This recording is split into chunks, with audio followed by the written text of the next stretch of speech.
Boa tarde a todos. Vamos então nos recolher em pensamento, também em corpo físico, sentando confortavelmente nas cadeiras, relaxando o nosso corpo, nos concentrando agora aqui neste momento, nesse ambiente que já foi preparado para nos receber, fechando também os nossos olhos para podermos nos concentrar melhor.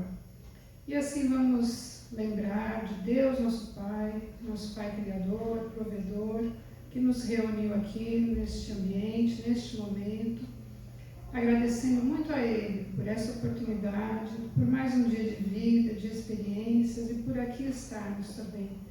Vamos nos lembrar de Jesus, nosso Mestre querido. Nosso trabalho todo é realizado em seu nome, então Ele está aqui entre nós. E vamos também agradecer a Ele essa oportunidade e o seu amor e os seus ensinamentos. Vamos cumprimentar também os benfeitores espirituais, dizendo a eles da nossa gratidão, também permitindo a sintonia mental com esses benfeitores que tanto querem e podem nos ajudar. E assim vamos nos preparar para ouvirmos o Evangelho de hoje e iniciarmos o nosso trabalho. Que Jesus nos abençoe e que tenhamos uma tarde muito profícua no bem. Que assim seja.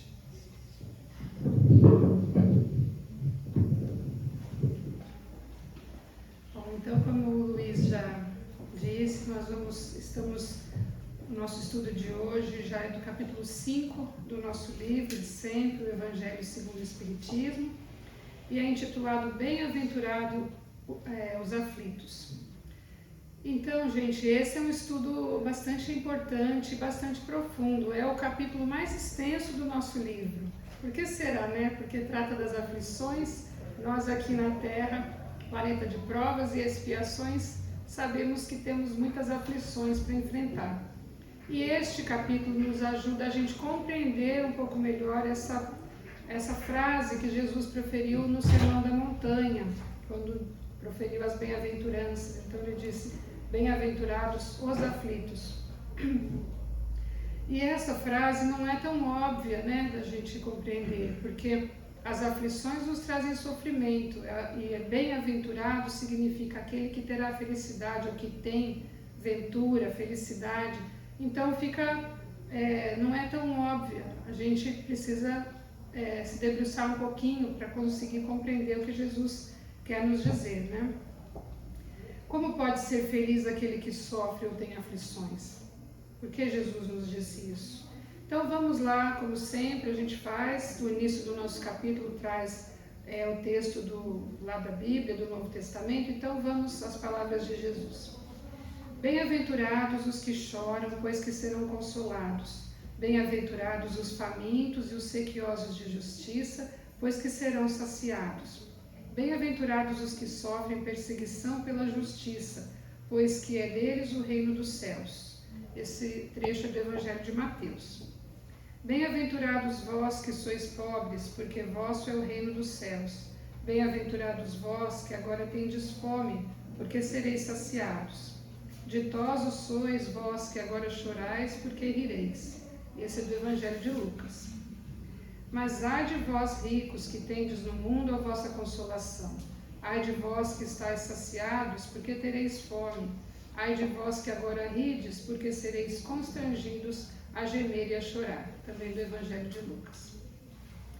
Então, Allan Kardec inicia os seus comentários sobre esse capítulo, sobre essa afirmação de Jesus, dizendo que essas compensações que ele promete aos aflitos só podem se realizar na vida futura, sem a certeza do porvir, ou seja, de que no futuro alcançaremos uma condição melhor do que agora. Essas palavras seriam um contrassenso, ou até mesmo um engodo.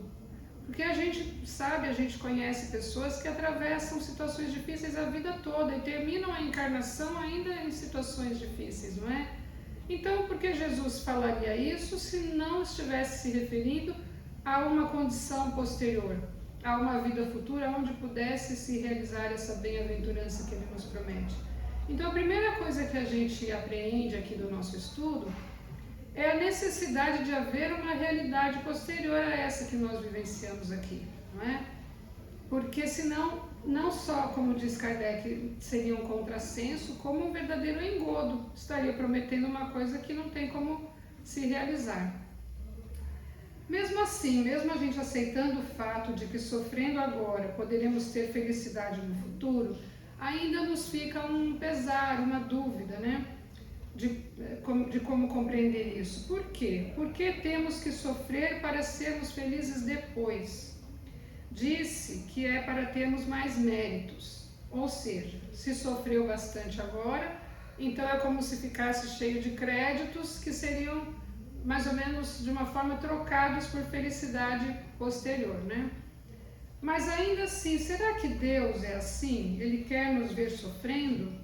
Ou que Ele exige sofrimento em troca de felicidade? É assim que funciona, né? Na vida, na lei de Deus? Paira essa dúvida no nosso entendimento.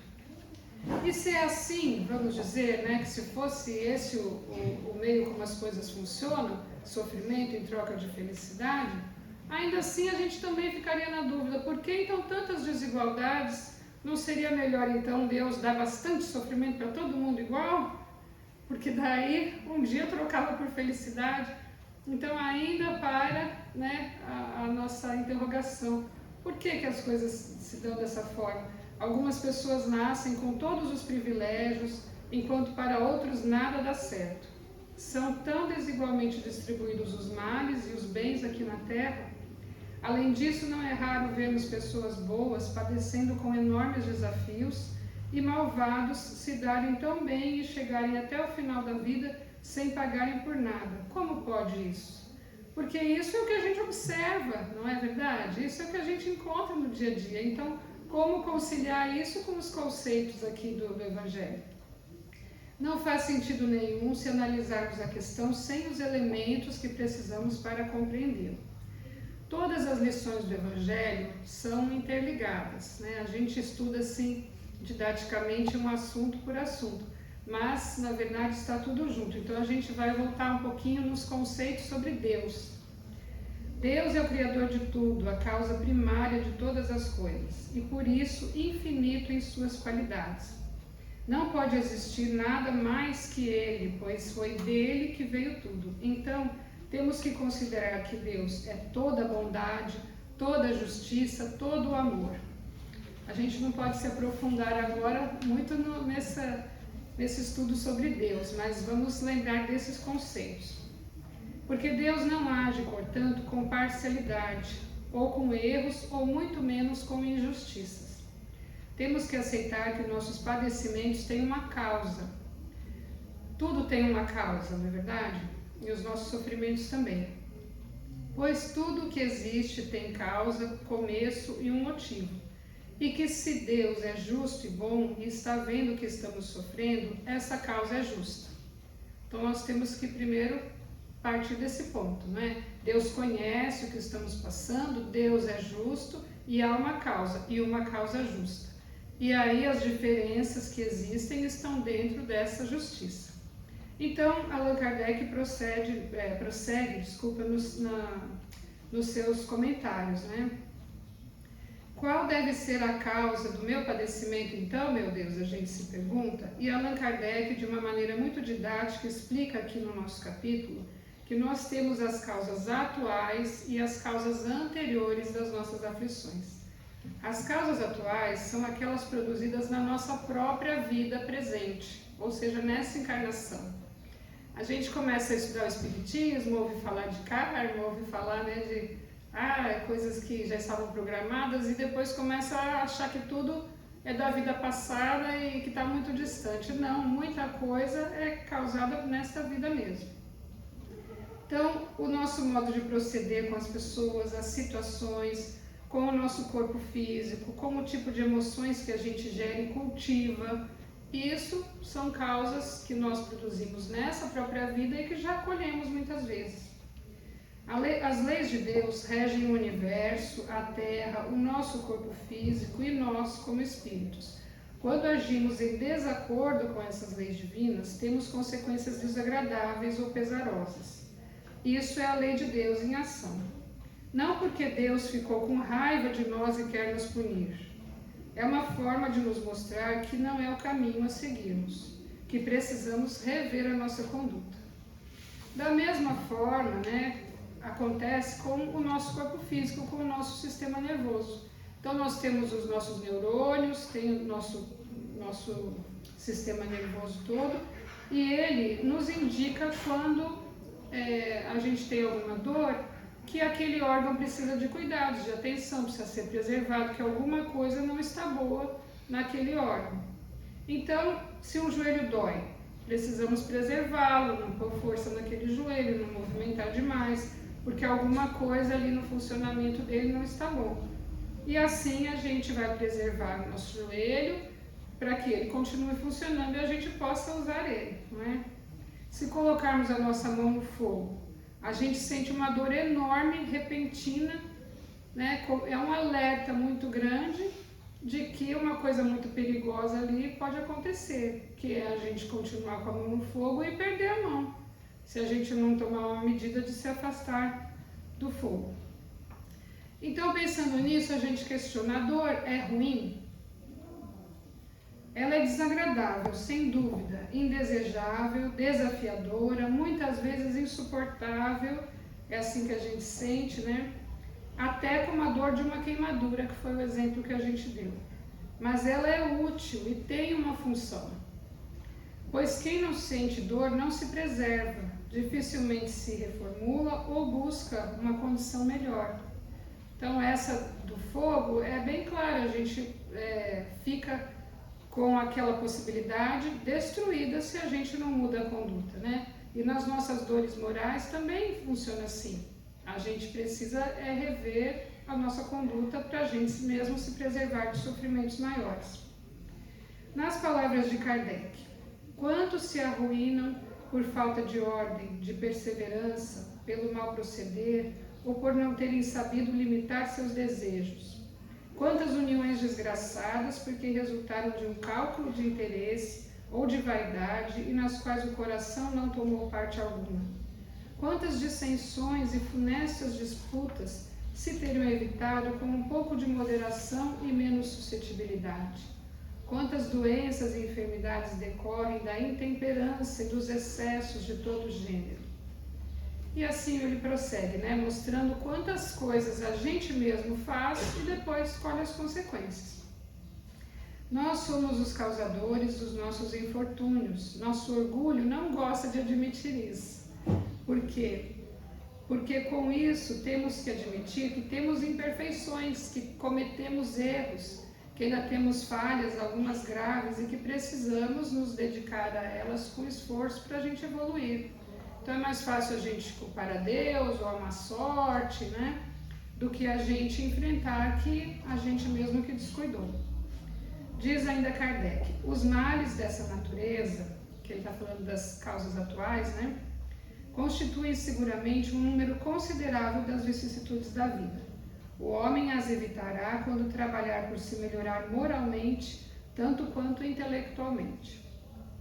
Mas, além dessas causas das aflições, as causas atuais que nós produzimos ainda nessa nossa vivência, ele cita também as causas anteriores das aflições, que aqui no Espiritismo, né, como vocês não desconhecem, a gente aceita a realidade da reencarnação.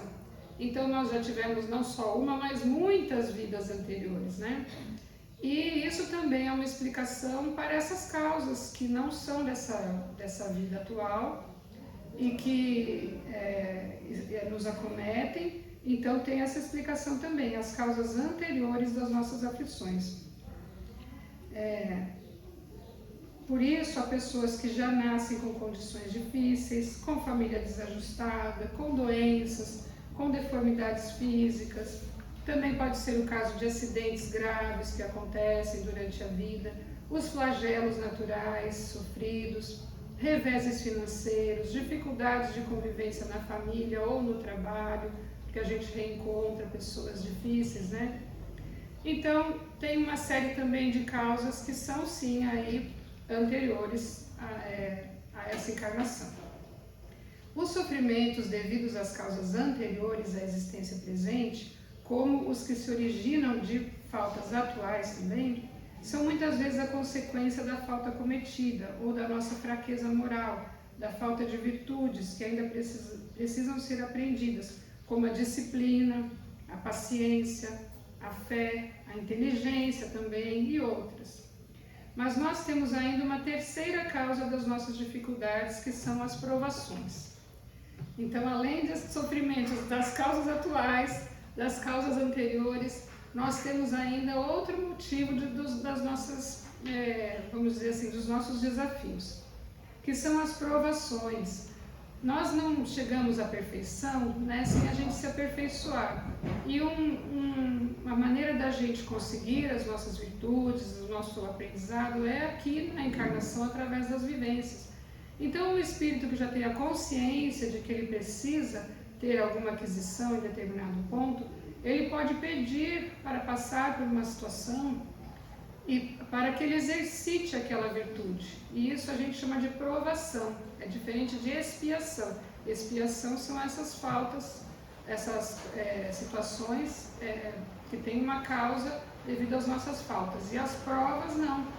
Como alguém que vai prestar um concurso, ele se dispõe a fazer uma prova difícil, a estudar e ser provado para ver se ele alcança uma situação melhor. E para o espírito também.